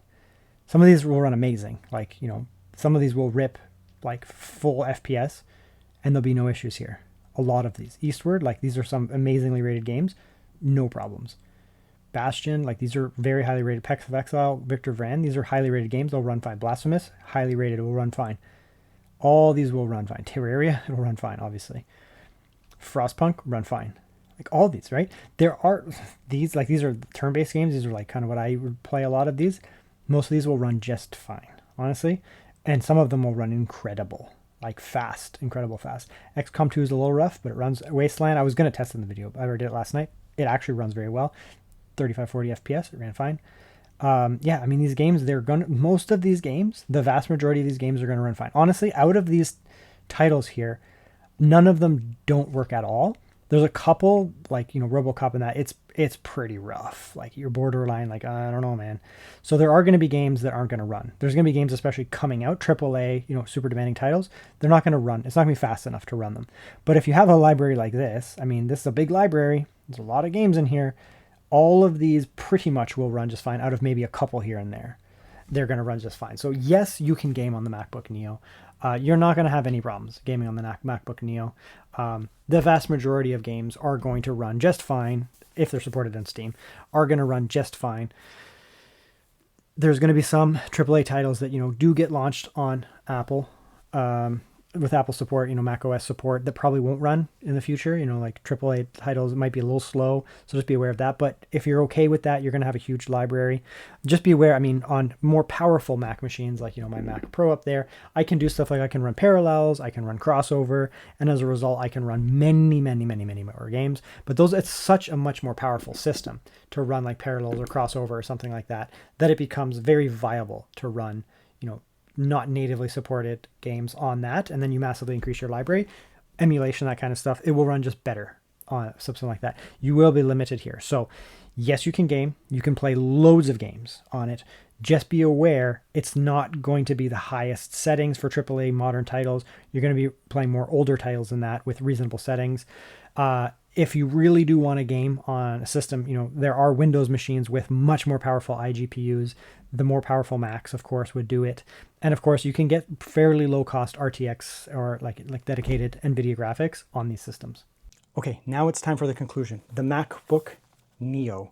What do I think about it? Okay, so it is a very good product. When it first was announced, I had a very brief moment of like, oh, 8 gigabytes of memory. And then then I saw the price and I was like, all right, this is going to be good. But I had to reserve my judgment because the build quality and all the quality of the products could be bad. Like Apple, it's unlikely that they would cheap out to make the thing affordable. They'd be like, all right, well, we got to get this thing at $500. So we need to like legitimately cut corners, like make it cheap in some areas. It's unlikely that they would do that. They would just find a way to bring the cost down by decreasing some of the specifications. So take those specifications, bring them down a little bit until you can get to that price that they find is going to be incredibly compelling. And I think they have done it. 8 gigabytes of memory. Not ideal. I mean, it's not ideal. You are going to run into a limitation of you can only have so many like browser tabs open and programs open, where you can start to get to the point where you saturate the 8 gigabytes of memory and it does start to slow down. It won't crash. It's not going to explode, but it will start to slow down.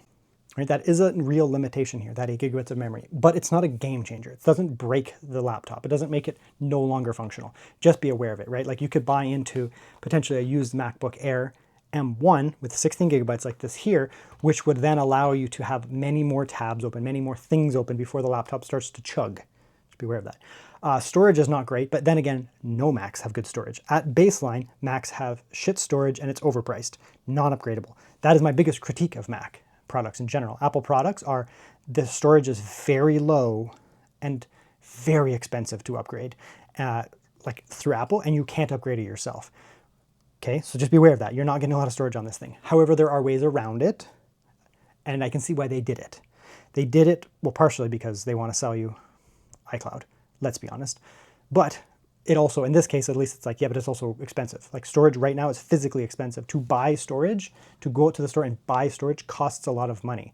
So, they keep the cost down by doing this. They don't have to put in as much storage. Then they can also be like, well, we have solutions for you. One, you can use, dongles and that kind of stuff. You don't get Thunderbolt 4 or Thunderbolt 5, but it's okay. You can still use dongles, and you can use iCloud. I think a lot of people who use Apple, like, you know, I'm recording on it, but you know, I'm partially in the Apple ecosystem, right? I use an iPhone, I've used one for years. So it is legitimately nice, you know, to have that. And people who use Apple products are probably more likely to have a cloud-based subscription than I think probably the non-Apple users. Maybe, I might be wrong with that, but I think so. You know, you get your iCloud, you can upload your files into that and really help alleviate it. And if you're only using, you know, document and pictures and that kind of stuff, not like, you know, high-level database stuff, you can just throw it in the cloud. It's not a big deal. Right? And if you need to, you get yourself a NAS, which you should watch my NAS videos. That can really help. So that's fine. I mean, they're able to keep the costs down in many different ways there, but they haven't cheapened out. How have they not cheapened out? All metal chassis. This is an all metal chassis. It feels incredibly premium in the hand. It feels nice to handle it. Like, it's a nice feeling device, right? All premium. Trackpad. It's not a haptic trackpad. That keeps the costs down. So it is a plunging trackpad, but it feels very nice. Glass or acrylic or whatever the covering is really premium as well. The keyboard I actually like more than the Air, to be honest. To be quite honest, I prefer the keyboard more, so that's great. The screen is not as nice as the Air. It's not as nice as the Air. It's definitely not as nice as the Pro, but it's still nice. It still is a nice screen. It's an sRGB color space screen. I'm not exactly sure what the perfect number is. I didn't calibrate measure it, but it's somewhere around the 100% sRGB range on this screen here, which is great. And it's bright enough, right? It's not as bright, not, you know, 600 nit bright screen, but it's enough for what it is. You're never going to look at this screen and be like, I don't like that screen. You're not going to do that, right? There are better screens, right? I have a laptop with a better screen, but this is fine. The moment I opened this laptop and I was like, you know, I opened it up and I did my initial tests, a bunch of things I tested. One of the things was like, all right, did they cheap out on the screen? And immediately I was like, nope, the screen is good. Audio is very good, right? Again, not as good as the Air. The Air has better. The Air has better speakers. Up firing here versus down firing over here, or side firing, I guess. The Pros are like, you know, they're like, that's like galaxy level. The MacBook Pros are like galaxy level. This is like solar level. Does that make sense? Like, it's very good. There are way better laptops out there for audio. They're just, you know, they're not going to be the same as this. So they're going to be $1,000 or something like that. Windows laptops on average are probably going to be worse than this. There are Windows laptops with way better speakers than this. Some of the, like, you know, Yoga 9i Pro, some of the Asus stuff, some of the higher end Dells and HPs and that, you know, they have better speakers than this for sure. But that doesn't mean that this is bad. They're not like crushing the MacBook Neo, right? Like, even the best, you know, like the Yoga 9i Pro, which I was using for like a couple months, it's like the highest probably of the Windows laptops. Yeah, it's a lot better than this. Like, it's noticeably better than this, but it's not like this becomes garbage next to it, right? Because that's competing with a MacBook Pro. This is still very good. So the audio is exceptional. So, I mean, that's that. That's what the average person cares about. It's very portable. Like, it feels nice and portable, very premium, excellent keyboard, excellent trackpad, good screen, excellent audio. You know, all that's really, really, really good. So at the price here, you're buying into a very premium feeling device. Yeah, it doesn't have the most storage, but there's ways around it. Yeah, the RAM is not great, but it's not going to cripple for the average user who is buying into this. The person who's buying into this device, yeah, more RAM is better, but it's probably not going to affect you negatively. Just be aware, maybe close down some of your tabs sometimes. Right, you get access to FaceTime on here, integration of FaceTime. You get access to iMessage on here. I get my message on here. iCloud integration. What is it called? AirDrop? Yeah, you can AirDrop directly on here from your phone, right? There's all these advantages that are getting in here, and like the negatives are not crippling on here, right? Even outside of the price, like, let's just ignore the price.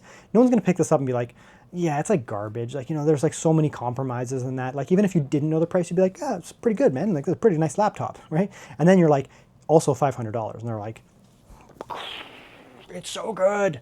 But it's not for everybody. Okay, so now let's talk about who this is for, who this is not for. Yeah, you can do, you know, video editing on this. You can do gaming on this, right?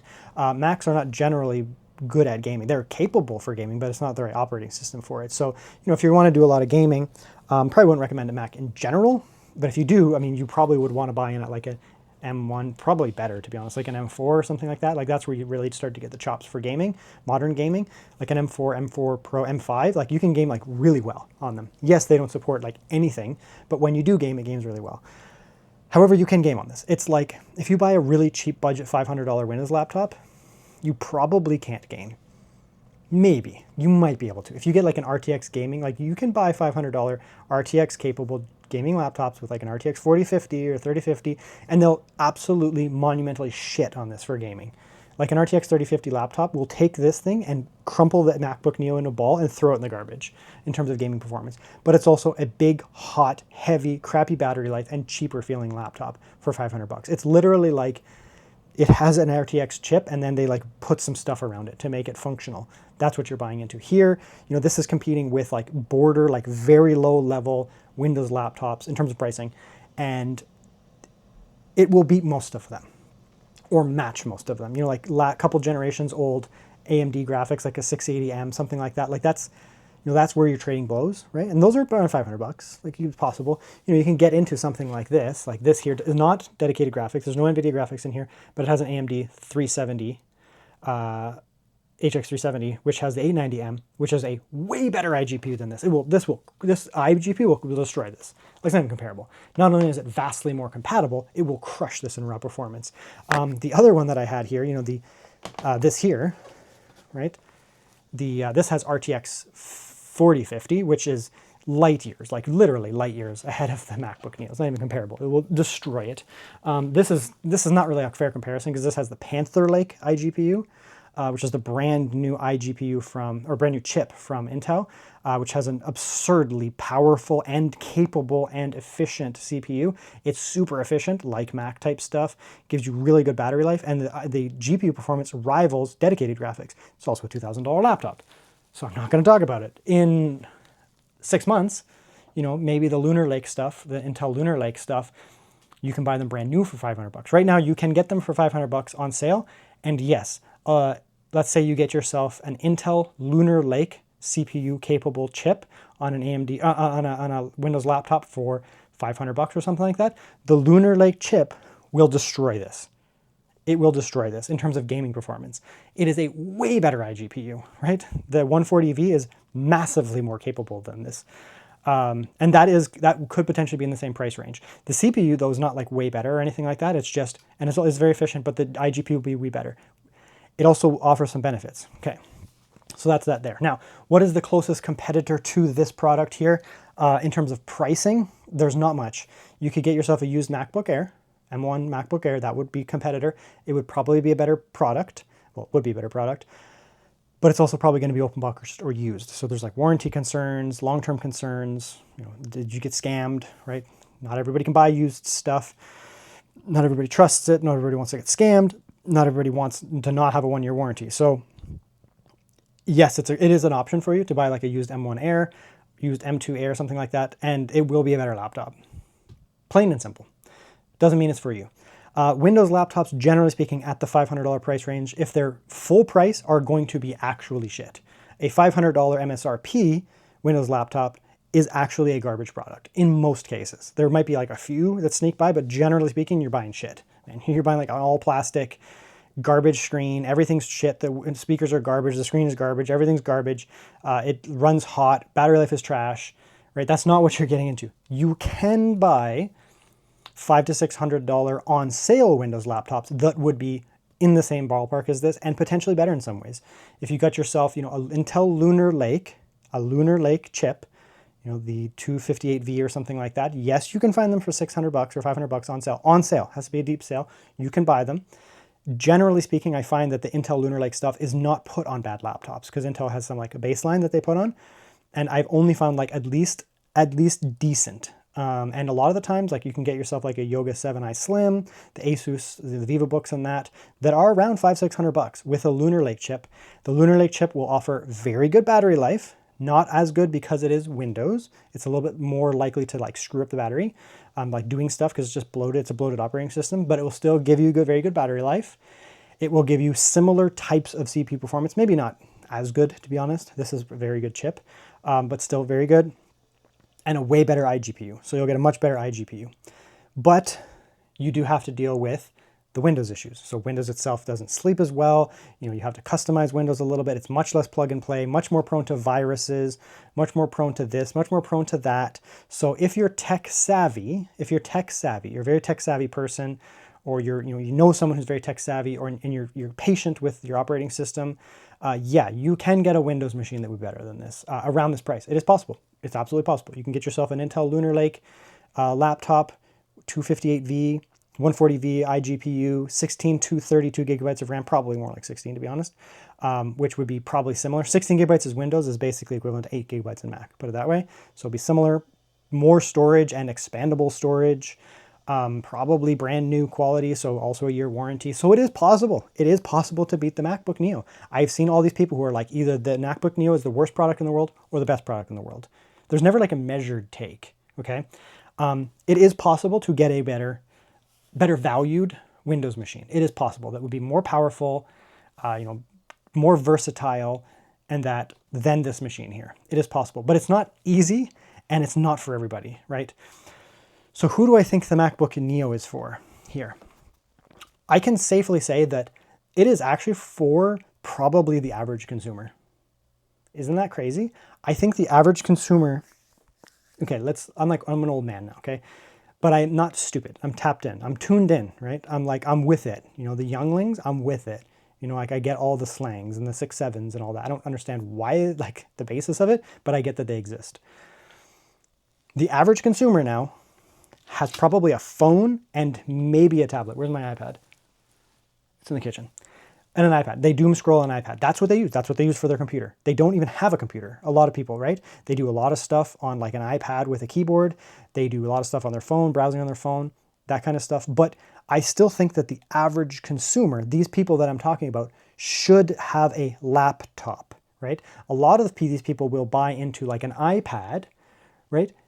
Get yourself an iPad, and then with the iPad, hook up a keyboard. You don't need to know the weather. It's cold here. Shh, it's still cold. You don't need to have an iPad. You shouldn't necessarily get an iPad and hook up a keyboard. First of all, it's way more expensive. Getting yourself an iPad and hooking up like a Magic Keyboard is way more expensive. And it is legitimately limited. I don't give a flying F what your favorite creator on YouTube tells you about, oh, you do everything on my iPad and it's iPad OS and it's the same as a MacBook. That is horse shit.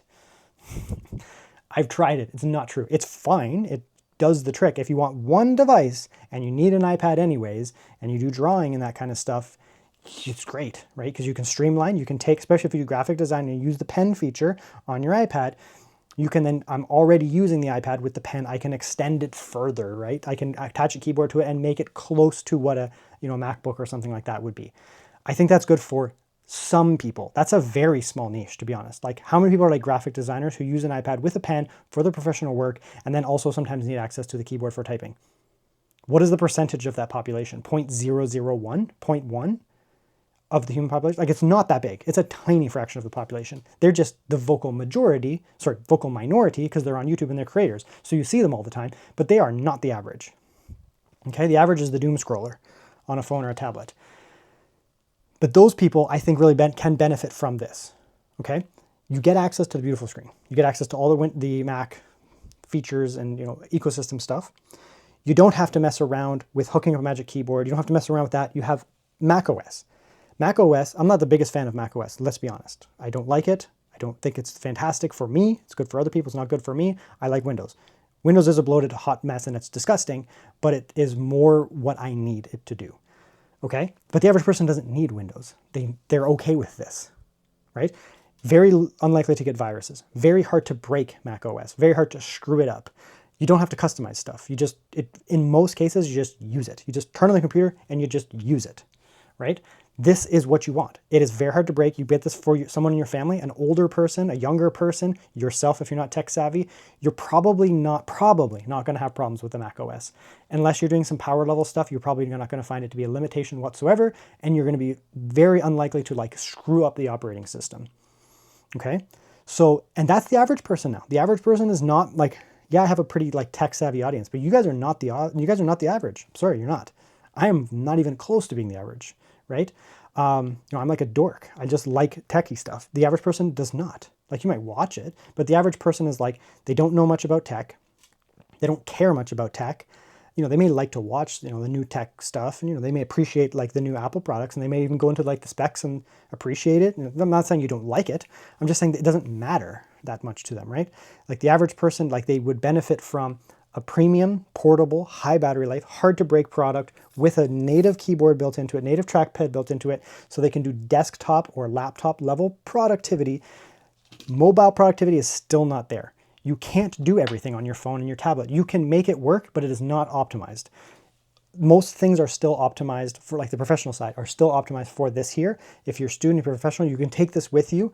You can do all of that much easier on something like this than trying to like put together a tablet type setup or something like that, okay? So this is for the average person, which sounds crazy. This is actually for the average person. High school students, it is very unlikely that you need a Windows machine. Very unlikely. You probably don't need Windows. Maybe you do, but you probably don't. If you're a gamer, totally different. But for like your professional side, your school side, you don't need it.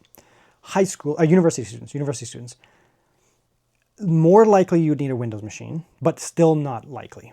Okay, so my students, the people who I teach in my class, need a Windows machine. They physically must have a Windows machine. They cannot use a Mac, especially this one with 8 gigabytes of RAM. This physically would not work for them. They would be incapable of doing the work because the programs that we use in my field and some adjacent fields physically won't run on macOS. It is impossible. They don't work. So you'd have to get parallels. You have to pay all this money. You have to have the tech savviness to set up parallels. And then you realize you have only 8 gigabytes of RAM and you can't run it anyways. So if you were going into geography or GIS or spatial analysis or urban planning, don't get the Mac. Unless you get a better one and you're willing to play around with it. Just get yourself a Windows machine or have both. Have this and have a desktop at home or a mini PC. You can do that. If you're going into GIS, don't buy one of these. Put it that way. It would be a huge mistake. However, I mean, outside of like STEM, I'm not like, maybe like computer science would be fine with this, but like there is a lot of like hard science. Does that make sense? Hard science and physical science and that kind of stuff where you may have like niche Windows-based programs that you have to use and it might be a problem for you. But I think like every other university student is probably okay with this. Like in most of university is like you watch shows, you read stuff, you write essays. Next in line, if you're a gamer, if you're like a super casual gamer, like I'm talking real casual gamer, this is fine. You can do very casual gaming on it. Limitations, you cannot run, like if you have a Steam library, like 95% of it won't work because it's not supported on macOS.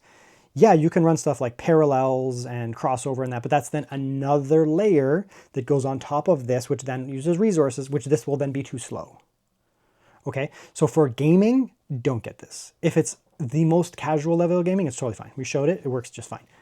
Okay, I've seen like ETA Prime, he posted his video and he's like, of course, everything is the best with ETA Prime, and he shows the MacBook Neo and it can play games. It can, and I showed it too, but it's not a gaming machine. Macs in general are not gaming machines. My MacBook Pro, my Mac Pro, M4 Pro over there, can rip games. It is physically capable. It just doesn't support any of them. Or you can get yourself something like this. If you want to go with the like sleek line, right? Get yourself an IdeaPad 5 Pro is the budget offering. It's not super expensive. RTX 4050 in here and just crush the Neo in terms of gaming. Not only is it way more compatible, it just shits on it. Down the road, maybe you're going to be able to get a Panther Lake chip. Just crushes the Neo in terms of performance. A cheap gaming machine.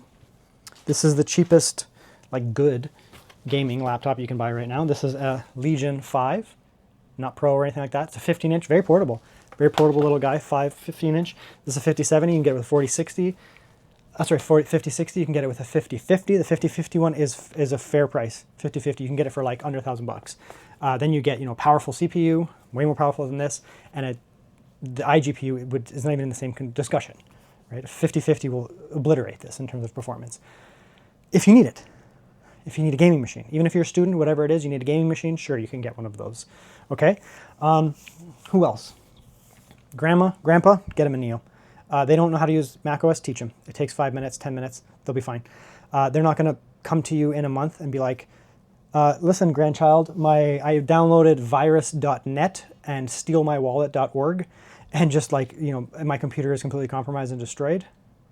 Get them this. Your parents, my parents are actually pretty tech savvy, to be honest. Like my dad is like really tech savvy and my mom is pretty tech savvy. My step-parents are also like reasonably tech. My stepdad is really tech savvy and I think my stepmom's like pretty decent. Like she's an Apple person, so this is like perfect for her, to be honest. I should tell her to get one. Anyways, so my stepmom, I think we would be good with the Neo. My stepdad is like a Windows guy. He's very good with it. I think he'd be fine. He's tech savvy enough. My dad is very tech savvy, especially for like boomer generation. Very tech savvy. He could use it, but I think he's fine with Windows. My mom as well. My mom is like, she rips Windows. She's been using it for years. She worked in admin.